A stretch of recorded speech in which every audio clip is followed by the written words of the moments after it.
we talked about the fact that failure is a necessity. Without failure, you're not where you are. And so rarely do people share those failures when people are so successful.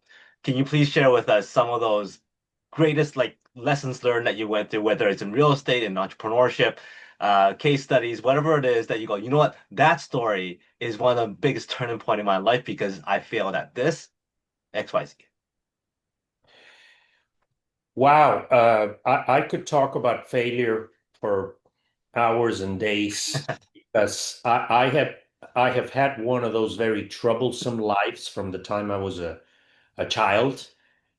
Before I understood what was happening, I was already facing all kinds of adversity. I was in an accident at the age of 4 where, I was in an explosion. And so I grew up in hospitals and going through surgery, reconstructive surgeries and all of that. But I'm going to stick to my career. I've had a number of businesses that eventually had a major change, whether it was in the oil and gas, they're cyclical, new technologies, currencies that somehow had either devaluations and all of a sudden my business collapsed.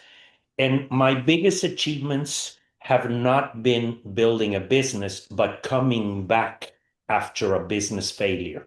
The emotional tolerance to have lost it all, going through the depression, the sadness, the feeling of having lost your business, your livelihood, and building the courage, building the ability to get back on your feet and start again.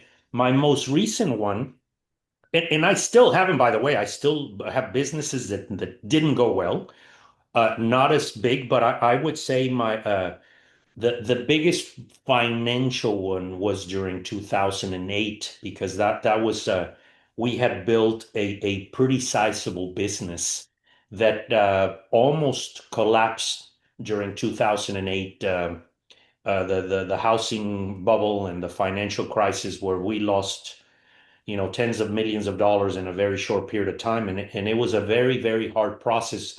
I had to rebuild the business from scratch, start all over after I had spent a couple of decades building businesses. And I'll leave it at the achievement was to be able to get up in the morning when all you want is to run away and hide and get under the bed and cry, finding that strength to say, I have to deal with it. I don't have a choice. And this is not how my story is going to end. I'm not going to go bankrupt. I'm going to fight every minute of every day and start again and figure it out is the hardest thing that anybody can ever do.